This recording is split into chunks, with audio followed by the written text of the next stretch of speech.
we'll each introduce ourselves. I'm Dylan Presman. I'm with the Office of the National Cyber Director, which is the youngest office within the Executive Office of the President, and focuses on cybersecurity. And I'm going to kick us off by really just sort of setting the groundwork. Now, I know this is a sophisticated audience, and most of the people here know a lot, probably a lot more than me, about quantum itself. And what I always like to say when introducing this topic is that quantum technologies are going to be fantastic. They are going to be revolutionary for our society, and they're going to bring, advantages and progress to our society that we can't even imagine at this point. I always like to start that because what this talk is really going to be about is the other side of quantum. There is a threat. Now, we've known since 1994 that when Peter Shor developed his algorithm that will ultimately be used on a sufficiently mature quantum computer to crack encryption, we've known that quantum computing represents an existential threat to security on our unclassified systems or asymmetric encryption systems. Now, back in 1994, that was a theoretical pursuit. That was an interesting intellectual argument, discussion. Since the sort of last 10 years, that has now become an inevitability. We now know that's going to be the case at some point. It's not an intellectual pursuit to be chased. It's not a dream. It's now engineering challenges, series of engineering challenges to be overcome. And so the federal government has been very forward-leaning in pressing to address this aspect of it. Right? So we start with the premise that quantum computing, quantum technologies are fantastic and will offer great benefits, but first we do need to address this threat vector. That the whole Shor's algorithm, Grover's algorithm, that quantum computing will ultimately be able to decrypt or break RSA encryption, Diffie-Hellman, these major encryption algorithms that have been used for the last 20 years plus to secure all of our daily lives. So when we go to the bank, when we send an email, when we exchange messages on a secure basis with our medical providers, all of that will be ultimately gone. And there's a couple of threat scenarios that fall off that. Because we do kind of estimate, and that, all of us, we think that the sufficiently mature quantum computer is still a ways away. Maybe it's 10 years, maybe it's 20 years, we don't know exactly, but we think 10 or 20 years from now, there'll probably be a sufficiently mature quantum computer. The IBM lead in the other hall I just listened to predicted 2033. So why do we need to be interested in this now, this threat vector, if we're really 20 years away from that? And there's a couple of scenarios that fall off that. One is it takes a long time to transition, especially in the federal government, but also in critical infrastructure and operational technologies. Those refresh on very long life cycles. And the federal government is just slower implementing complex transitions like this. We've never had a transition this comprehensive. There have been cryptographic transitions in the past, but nothing like this. Nothing that's sort of existential across the entire ecosystem. So it will just take a long time to transition. And then the second thing is this threat that's sometimes called harvest now, decrypt later, is we know that our adversaries are harvesting large troves of encrypted data now, putting them in storage for the day that they have the quantum computer that can break that encryption. So if we think about the shelf life of data, we know that classified data, we usually like to keep it safe for either 25 or 50 years. Personal medical data, we probably want to keep that safe for the life of an individual. The name of a government informer, law enforcement informer, the name of spies or location of spies, probably, we got a long shelf life on that. Intellectual property, a lot of intellectual property does have long lead times, long shelf lives. So if we know that a quantum computer's maybe 20 years off, and we know we have data we want to keep safe for 25 years, you can see the issue. We're already probably a little late on that, and it's going to take us a while to get through this transition. So that's really kind of the threat vectors that we are considering as we talk about transitioning the federal government to what we tend to call post-quantum cryptography or quantum-resistant cryptography. So the federal government is not new to this, as most of you are aware. NIST started the process in 2016 of pursuing quantum-resistant algorithms. So in 2016, they reached out to the community in general and said, please submit suggestions for quantum-resistant cryptography. And they have been working that issue vigorously ever since. In 2018, Congress passed what was known as the 2018 National Quantum Initiative, National Quantum Initiative Act was passed in 2018, and the National Quantum Initiative Act said the first part of my story, which is quantum technologies are going to be amazing for society, and we, the US, need to be a leader in that field. So that was 2018. In 2020, the federal government, the administration, passed what's sometimes called the Cybersecurity Executive Order, or Executive Order 14028. And that really focuses on cybersecurity and transitioning our cybersecurity posture to a zero-trust framework or zero-trust architecture. And right at the center of that is the issue of encryption. So encryption runs through all of the zero-trust conversations, the cybersecurity conversations, encryption of data at rest and encryption of data in transit. And so that's why that's a really key piece of policy progression, development. And then in 2022, a lot happened. By 2022, the new administration had come in, and it really had become clear that the big actors in the quantum arena were progressing at a rate that made this an inevitability that the government had to address. There was some really important piece of policy passed in that year. The one I think is central, is something called National Security Memorandum 10. And National Security Memorandum 10 has these two sides that I talked about. The first side says quantum technology is really an important and fantastic development, and the US needs to be a leader. And the second side said, and we have to address the threat, and mandated that all federal agencies transition to quantum-resistant cryptography no later than 2035 in a prioritized and orderly fashion. So immediately following that, or soon after that, the gentleman on my left drafted OMB policy called M2302, which gave departments and agencies specific instructions on the first steps of the transition to post-quantum cryptography. And the first two steps are know thyself, inventory your cryptographic data units, and estimate costs. Figure out how much this is going to cost. So those instructions went out in November of 2022, and then in December of 2022, Congress picked up the issue and codified that policy into law with the National National Quantum Cybersecurity Preparedness Act. So that's the sort of policy roadmap. Now, Nick will talk a lot more about that, those specific policies in a moment. But before we get there, I just want to introduce you to the individual government players. So who does what in the government arena?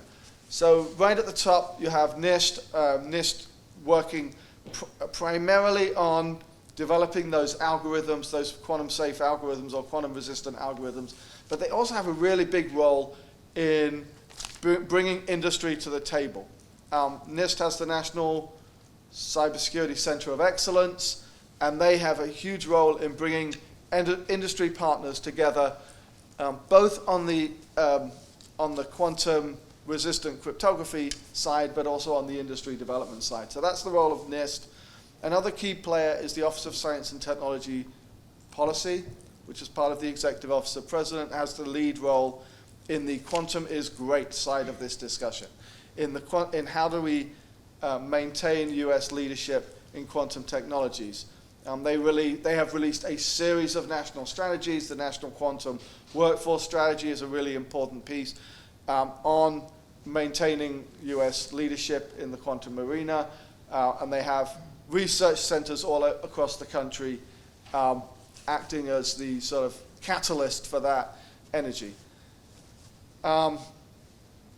NIST, OSTP, NSA, the National Security Administration, have the lead on all our classified systems. They have the Office of the National Manager. Nick will talk a little bit more detail about this, but they have the lead on transitioning all classified national security systems over to post-quantum cryptography or quantum-safe cryptography.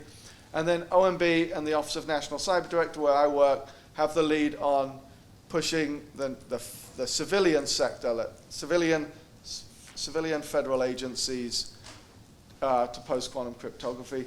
And then the last agency, and Christian's here to talk from their perspective, but CISA, the Cybersecurity and Infrastructure Security Agency, part of the Department of Homeland Security, are the national lead on cybersecurity. They're the federal operators on cybersecurity and national risk management, and they have a huge role in terms of operationalizing the transition to post-quantum cryptography as the operators, and Christian will talk more about that in a moment.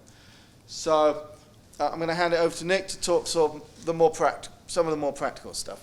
Yeah, thanks, Dylan. Okay, so first, we did give this same talk on Tuesday, so I'm going to use some of the same jokes. If you're in that talk on Tuesday, like group agreement, please don't call me out for it. I really only have a couple that have been approved by the OMB press office and jokes division.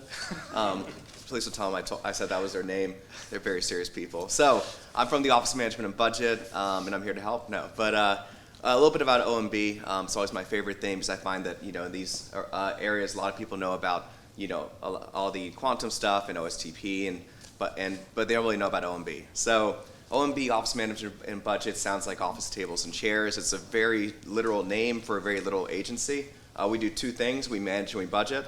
And so we're the White House office responsible for orchestrating the president's policies within the federal government. We do that in two ways. So I'm on the management side, and so we are part of the Office of the Federal Chief Information Officer. We are responsible for taking the president's objectives in cybersecurity and working with the agencies to actually implement them among all non-national security systems. So I'm going to get into that in a second, but first I'm going to go to the budget side.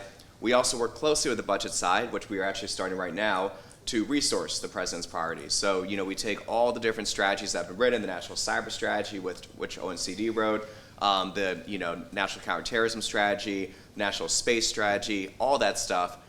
We take all those things and we distill them every year into the president's budget, and we decide how we resource each one in partnership with the other White House policy offices, which include Office of Science and Technology Policy, Office of National Cyber Director, Office of Council of Environmental Quality, Office of National Drug Control Policy. I can go on. So that's kind of our dual role. So we actually have a very unique position in that we can both kind of tell agencies how policies should be implemented, and then go and actually give them the resources to do so. We also have a couple other roles. It's a very interesting agency. We do legislative coordination and review for all the stuff that Congress wants to do every year, which we're currently in the midst of, and regulation as well. So that's OMB. So where do we come into this whole quantum transition? And this is why I'm really excited to be talking to folks today, because really this is kind of where it's very much a partnership. So we cover non-national security systems. As Dylan said, the NSA covers the other half of the federal IT ecosystem, national security systems. So quick differentiation. I think it's kind of important that folks know this, especially when you're talking to your government partners or your government customers. National security systems are systems that the agency has designated as having military or intelligence applications or carry classified information. That's kind of the most easiest way to say it. If it has classified information in it, it's a national security system. The other half is non-national security systems. So that is everything else. So national security systems, NSA, non-national security systems, OMB. The common question is, what about DoD? They're kind of half and half. DoD essentially takes OMB policy and NSA policy, posts them into their gonculator, and spits out their DoD instructions, which are really good to read if you want to fall asleep, but also very important policy documents that kind of distill everything down into DoD operational orders. So in the broader ecosystem, the easiest way to put it in that sense is that OMB is about half of the federal endpoints, about 6 million. So that's in the civilian government. And then DoD is about the other half, 6 million across the Department of Defense. Does that include IoT? Good question. We're still trying to figure that out. But we are working closely with NSA and DoD to implement NSM 10 and ensure that we have a unified transition across government. So what does that mean? This is kind of where it gets a little important, especially in terms of how we work with agencies. So as Dylan said, we are looking at Shore's algorithm for the civilian branch. For the national security side, you've heard that they're looking also at Grover's algorithm. So they're focusing on symmetric encryption as well as asymmetric. We have decided on the civilian side that we are going to focus our efforts in. That's for two reasons. First, we have a lot of, frankly, very critical services. Not to say that defense is a critical service, but we have a lot of critical public-facing services that we need to make sure that we defend first, especially since they hold a lot of Americans' personal information, personal health information, stuff that as Dylan mentioned, classified information has a 50-year lifespan, but some personal health information, we would consider that to be sensitive at any point if it was ever divulged to a third party that was not authorized. So we're looking at asymmetric encryption, and we're also prioritizing further down by saying that we're only going to look at two categories of federal information systems. And this is also kind of where we get into the kind of very important part of it. Because we know that if we try to do everything, we're not going to be able to do anything. But just because there are too many different systems, again, 6 million endpoints, and some of our systems are from the 70s. So that's actually, I think about 6 of them date back to the 70s. So it's going to take a long time to transition some of these. And so we got to make sure that we're not trying to do everything. In cybersecurity, we're a little absolute. We're like, if you don't do everything, then somebody's going to breach your system, and it's going to be bad.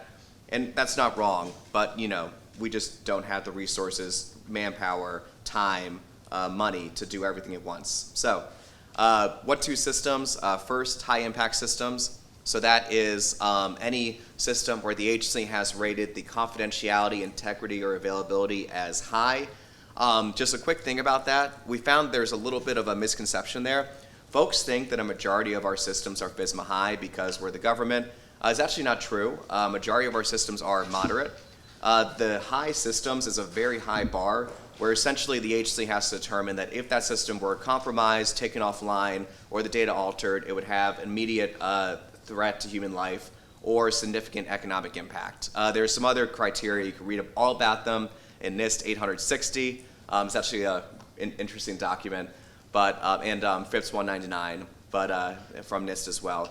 But that's kind of the FISMA high. It's a very small group of systems in each department. It's the ones that you can think about, probably off the top of your head. Center for Medicare and Medicaid Services, CDC, right? A lot of them are in HHS, FEMA, et cetera. The other half is high-value assets. This is a little bit different equation. So high-value assets can span multiple systems. I apologize for that. It's complex. We probably should have, figured that out before. But high-value assets can span multiple systems, and these are where the agency has either said, this is critical to our operations, or we have threat intelligence saying that this is probably a target, or both. So those are the two priorities that we're looking at. And so when we say inventory your cryptography and then migrate, we're saying do it for those systems. Now, eventually, I'm going to finish with these two things. First, eventually we do expect, of course, that all cryptography is going to migrate to post-quantum cryptography, and that means that the rising tide is going to raise up all the other systems which are not in those first two priorities. And of course, we're going to be there when that happens. We're going to put those policies into place when we feel that the time is right. But at this point, we just don't feel the need to invest a lot of time and effort into securing our conference room scheduling system, at an agency that doesn't really depend on conference rooms or something.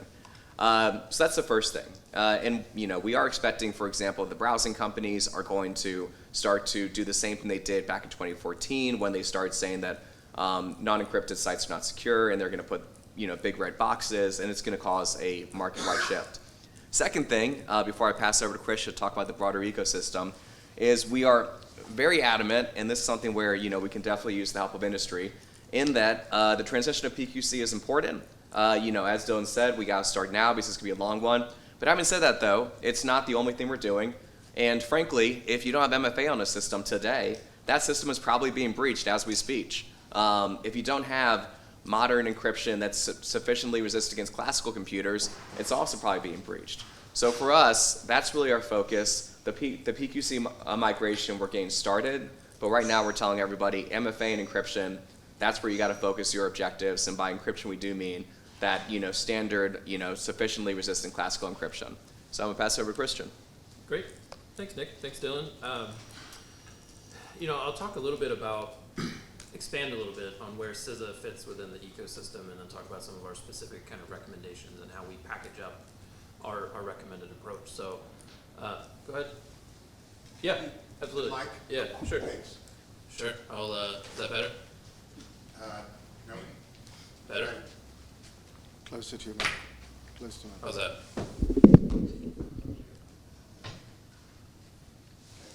Okay. Okay, cool. We got two mics now, so I'm in perpetuity and in the room. One, CISA is not a regulator, right? So we can't actually enforce the implementation of post-quantum cryptography on anyone. We can control the process in partnership with OMB for federal civilian executive branch agencies, and that's an important process.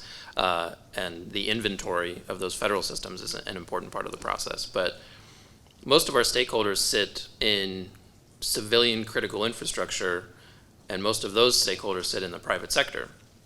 And we can't mandate that they do this, that they make this migration. We can make a lot of recommendations, and we can provide best practices, and we can provide the expertise that supports the justification to do those things. But we also understand that making this transition requires an investment of resources and time, and so we're sensitive to that prioritization, right, that the U.S. government also has to consider for itself, and NSA and DoD make the same considerations over time about how to implement. But basically, for critical infrastructure, our recommendation is very similar to what the U.S. government is undertaking, internally, and that's first to conduct an inventory, know what you have, and know what you need to prioritize.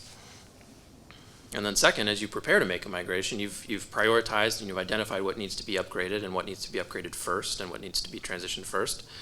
Then test it out. Don't implement on a critical system without some kind of test and sandbox environment, because just as the classified information systems and national security systems and those things that put money in people's bank accounts through the U.S. government week to week or month to month, the same applies for critical infrastructure environments, providing electric power or water service or communications infrastructure. And so those are equally critical to American society, and so the migration should be just as careful.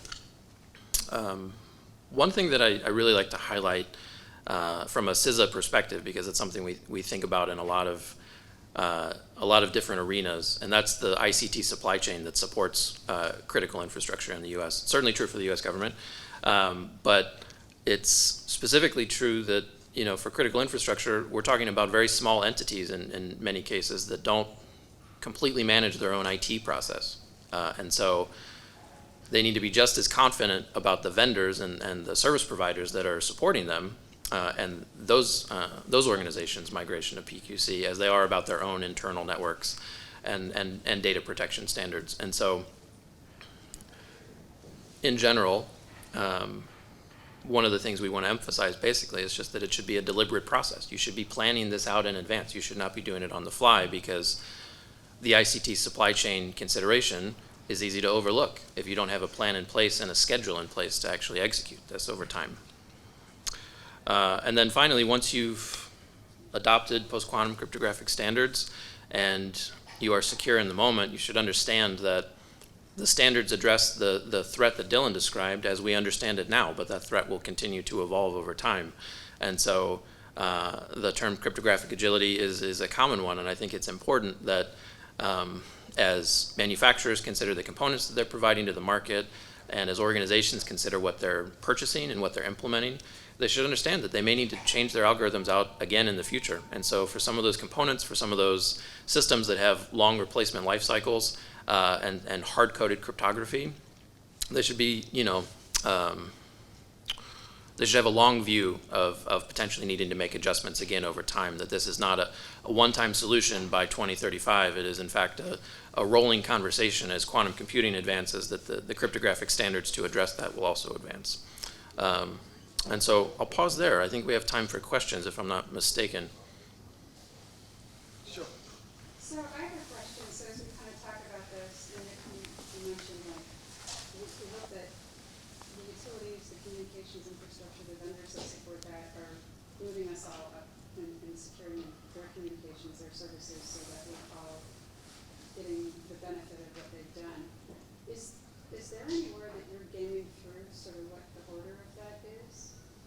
So that, again, we understand the choreography between how we get all boats rising in communications or dependencies the federal government has on the private industry vendors to be doing and sort of in kind of what order, because you mentioned search, but search is changing, so have we thought through how that's changing and sort of what that might mean?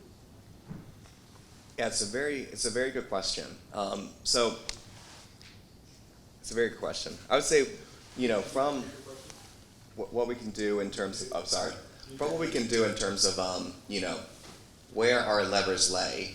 So we can say, as and as Christian said, so CISA is not a regulator, neither is Office of Management and Budget. So when it comes to actually what the private sector does in response to our policies, what we can do is we can, hope that the private sector, reads our policies, which we know they do, because we get some very pointed feedback.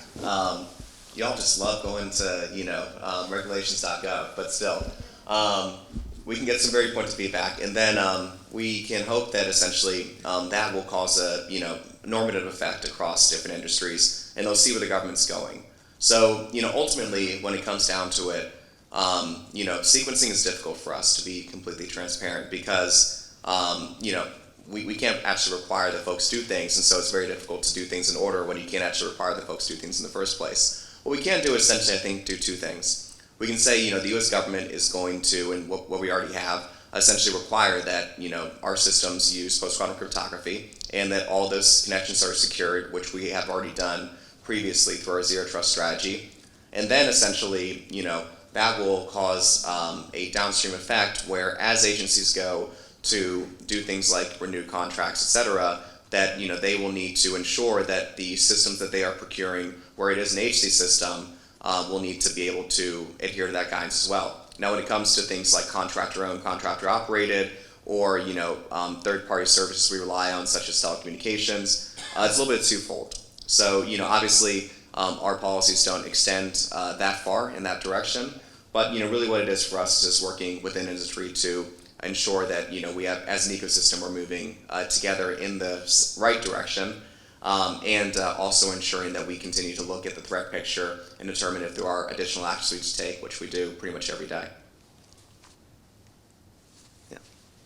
Could you talk a little bit more about this idea of know thyself, and what is being provided for different agencies to assess their own situation? Is it a self-assessment? Are there tools? Are there policies in place for them to do this?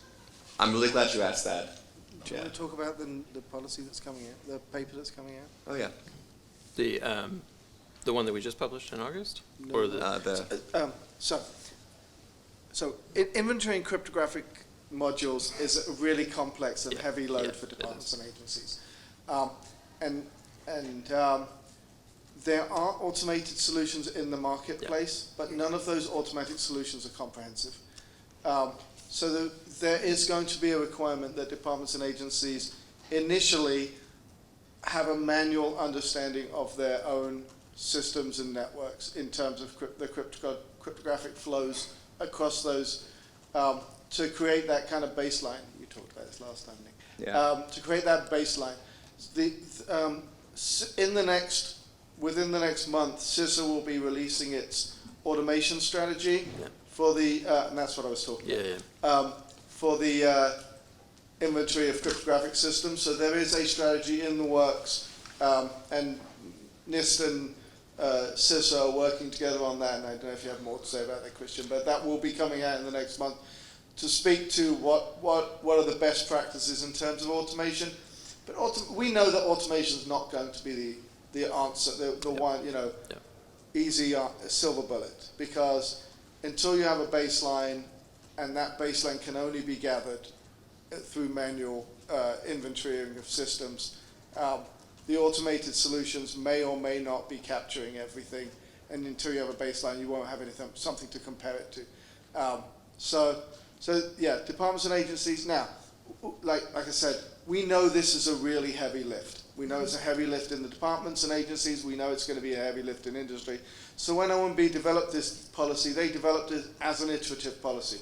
So an annual requirement, start early, get the first inventory in 23. Now, NIST won't even release their standards until 24. If we imagine it takes the international organizations, another 6 months to adopt those standards, and then it takes industry another 6 months to start implementing those standards.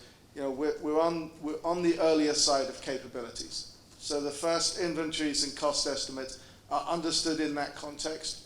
Like I said, OMB designed this to be an iterative process. Each year, departments and agencies will get more mature in their understanding of how to do these inventories and how deep they need to go.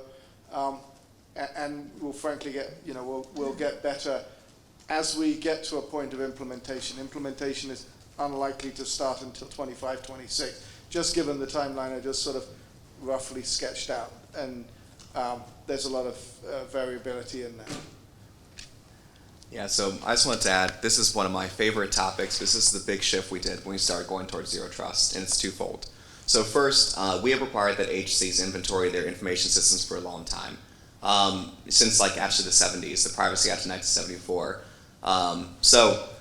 That sounds very boring, but it's actually very important because, again, going back to know thyself, if you don't have an accurate map of your network, and this is very key, an accurate map of your network that's in a central location, where the agency CIO, or frankly the private organization CIO, has the ability to see across everything that exists and determine where they need to make, appropriate changes, et cetera. For many folks, that's a government's risk compliance application. But if you don't have that, then really you can't really do much in terms of zero trust architecture, because you don't know that this system over here that nobody identified because it's a development system, or it's a system that they said, it's only going to be on for a second, that's still running, and that is a trusted connection with the rest of your network. So that's the first thing that we have really been pushing. The second thing is that, as Dylan said, right, you need that baseline. And so we've been really looking at this in the sense of when you actually do get that inventory, then you need to determine, when you look at encryption and you inventory all those cryptographic algorithms, that you're essentially catching 100% of what's in that information system. And so this is why we moved from looking at an endpoint-centric approach to an information system-centric approach. Because if you're just looking at endpoints and you say, we got 95% of the endpoints and we know all the cryptographic algorithms in them, so we're good to go, because we never can get to perfect. Well, then again, zero trust tells us that 5% is where the attack's going to launch or where you're going to have some issues. So that's really why we have taken this very much know thyself approach, not just for the PQC migration, but also for zero trust migration as well. Yeah, please. The annual inventory, when do you expect that to come into place? Are you expecting that from agencies? And then secondly, the CISA strategy, will that be made available to the public? So the first inventory was due and was provided, departments and agencies provided in May of this year. So that was the initial inventory. The strategy will be public and up online. Yep. Thank you. Is there a federal initiative to protect American infrastructure? We're working on AI to optimize and control intersections, the sensors. So now, even now, you can hack a car, and the car can be sending messages that it shouldn't be. Is there somewhere I can go to get someone who's got a natural in the government that has an interest in protecting our Yes. infrastructure. Sounds like the government's risk management agency. Hi there, yeah. Yep. So within CISA, I work at the National Risk Management Center, and so very focused on exactly that kind of thing, both in the context of a smart city or kind of connected application, right, with deployed sensors, but also, you know, in the context of this, you know, more tailored discussion around cryptography, absolutely, yeah. And I'll point out, you know, one of the things that we're focused on right now as it relates to post-quantum cryptography is specifically, you know, impact and implications for OT and kind of deployed technology and distributed technology. OT, what's the Operational technology, sorry, and ICS environments, right? And so it's one thing to protect an IT network. It's a very different thing when you have distributed technology that is, you know, basically doing a very specific function with a very, you know, narrow application of encryption out in the field, and how to account for the life cycle of those components and those applications is a very, it's a related but very separate discussion. And so, yeah, very happy to chat about that. Go ahead. Yes, Sidney Friedberg, I should warn you, I'm evil media for breaking defense. Smee, Are you really evil? very. All have sinned and fallen short of glory. But on topic, the question is, you know, this is not, I think you're trying to emphasize, this is not just a big bang by 2035. This is a rolling process on the left side where you have to get your inventory done and figure out what you actually have and where encryption is buried in subroutines so you can be able to deploy the new algorithms when they actually are ready. But also on the right side, those algorithms, those standards, and the threats are going to continue to evolve. So it's not like, you know, we invent RSA in the 90s and keep it for 30 years. It's going to be a much more active management of the cryptographic substrate of your system that was previously sort of a fire and forget kind of thing. It sounds like. So that was a far more eloquent expression of what we were trying to say. So yes, couldn't agree more. Both in terms of the iterative inventorying and cost estimation and the need for crypto agility, because we expect that the threats will evolve and will not stay static. They probably never were static, but they're certainly speeding up with AI and quantum and other emerging technologies. Yeah, so here in the US, we are focusing on the QWC migration, but on the Europe countries, they are promoting a hybrid way of doing the encryption and inspections. So what's your position over there? Like BSI, they definitely openly promote hybrid, but NSA is against that. Why? So I will say, so I can't speak for NSA, I can only speak for the civilian side. And I think I see some folks from this coming in that can also speak a little bit more to the standardization process and what they've been looking at. But I will say for the civilian side, we have two things we're kind of looking at. So first, and this is actually something where we pushed very hard for when we were writing in SM10, and something we made sure we included in our policy, M2302. And that's, you know, we want agencies to be able to test these algorithms in their production environments for a very simple reason. That when we saw the transition from TLS 1.2 1.3, we saw that things got gummed up. We saw that, you know, there were some unintended consequences and that things don't work, you know, in reality like they do on paper, as we all know. Anybody who has accidentally shut down a network by pushing a wrong group policy has experienced this in real life, not to speak from personal experience. But that's why we said that agencies do need to test those algorithms in production if they want to. It's not a requirement, but we did want to give them something they can wave around and say, I can do this. So that's the first thing. In terms of the hybrid algorithms, you know, really, we have not taken a position because we believe it's up to each agency to really, based on understand their own network, to do the migration that is best for them. Now, of course, the requirement in SM10 is that they can only use the algorithms that have been standardized by NIST, and they can only start using them for, you know, as part of the migration, not just testing once they have been released by NIST. But in terms of where that goes from there, I will leave that to NIST to talk more about what they're looking at in their process. But we do strongly defer the agencies really where they think that their best migration path lies. So as a room moderator, I'll take the privilege to, I've actually got 3 questions. First is we have, a rich representation from the international community. How do your organizations work with our global partners in the space? The second is news today over the last few days about the most recent China hack, and I know that's sort of getting into the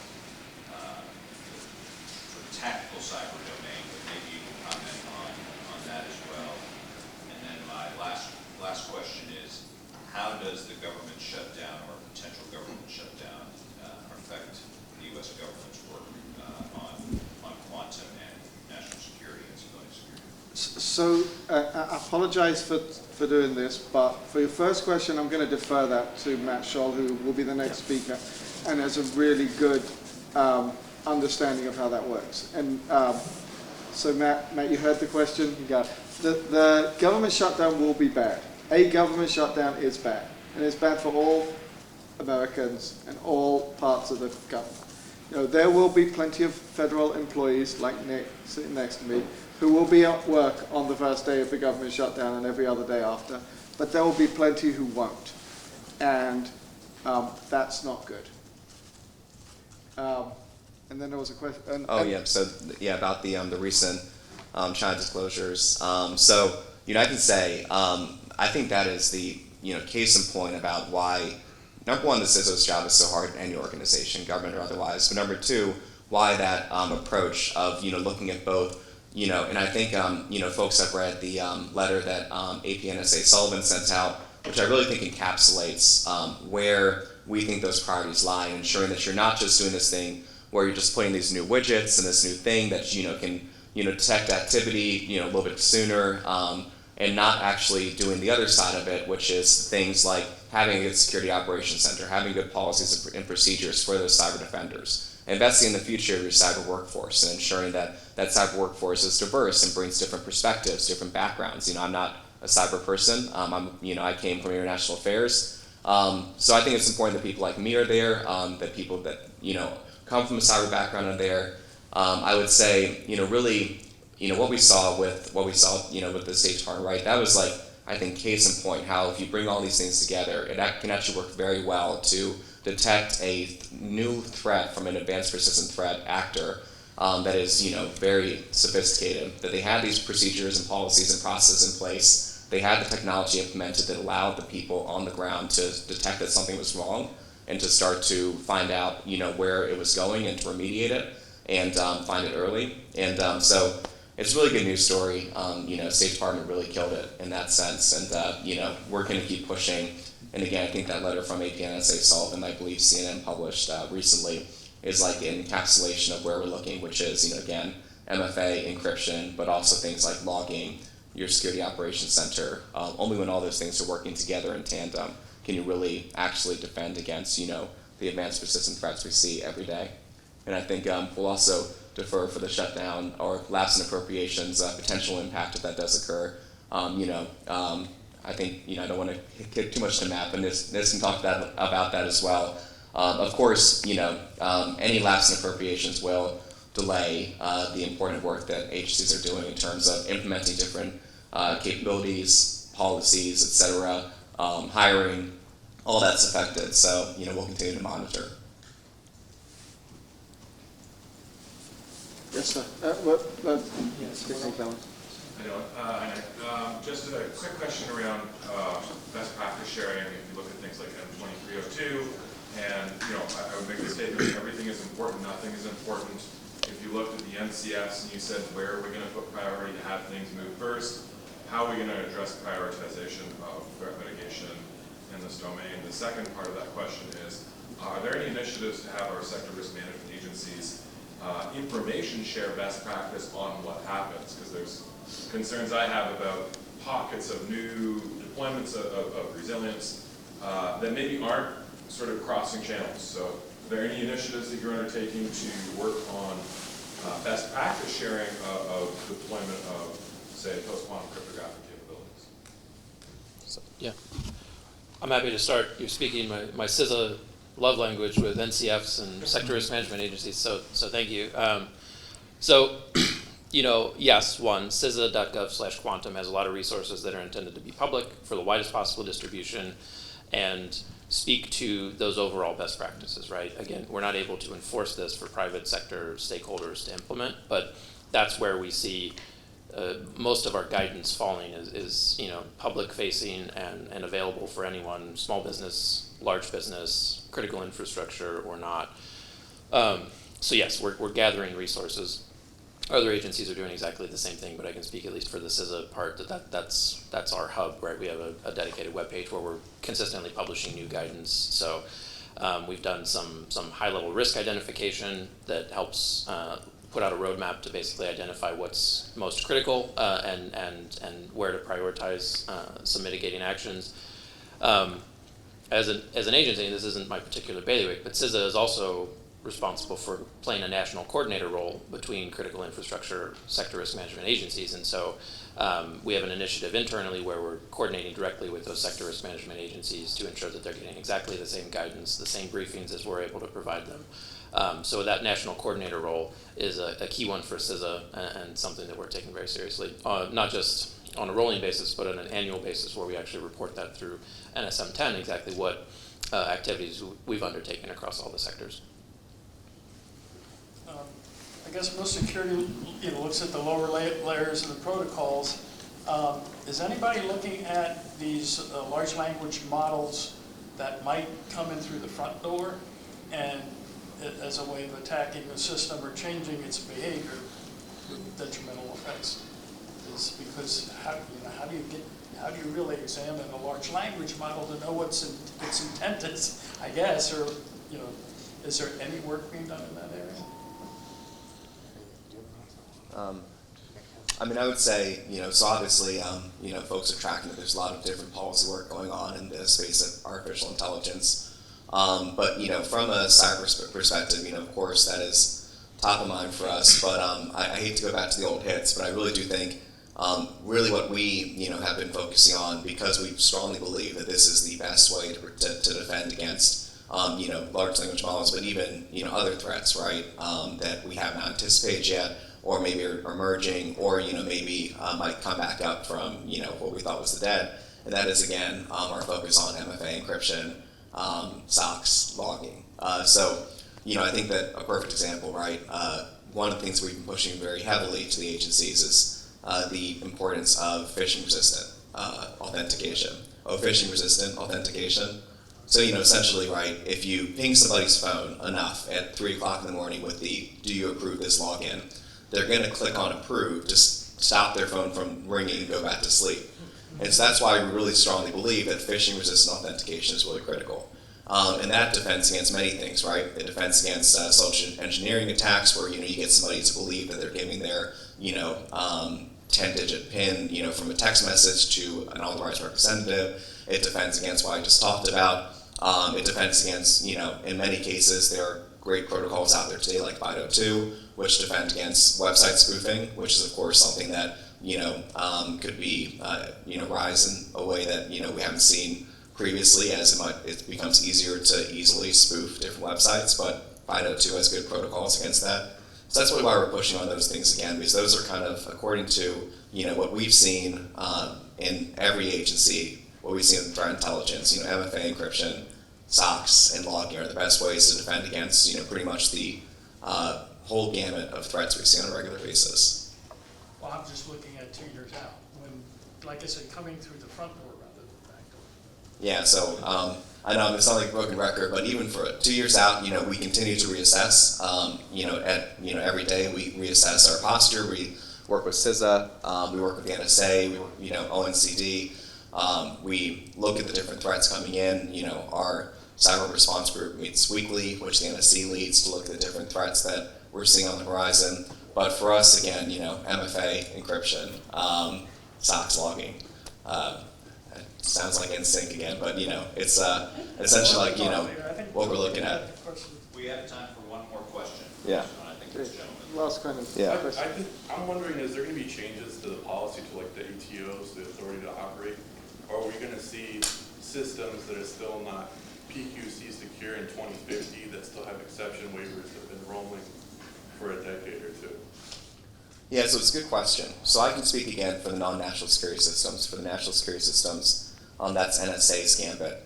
But for the non-national security systems, we, as a OMB, defer to the agencies to run their ATO processes because again, they know their environment.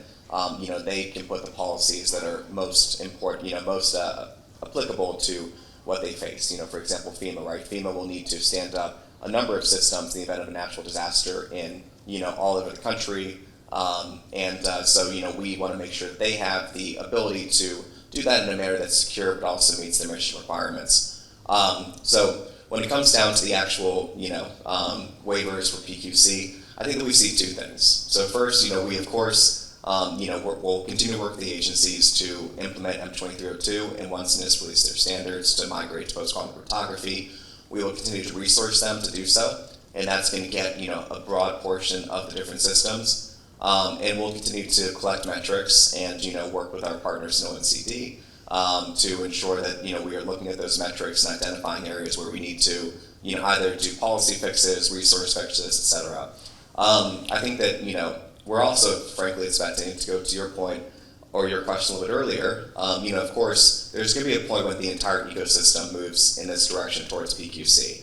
And for that we really draw on the experience from 2014. I believe that was the time when again the web browsing companies started to say, if you don't have an HTTPS connection, then we're going to say this site's unsecure.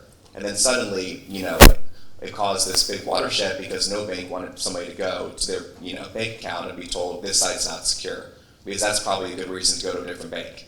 And so it was the same for the government. We were just about that same time, we required that all government websites adopted secure TLS, and as the government remigrated, and now we are in a much better place than we were back then because of that migration, but also because of the partnership between us and the private sector, the work that the different browsing companies did to push best practice that caused almost universal improvements in cybersecurity. So it's a good question.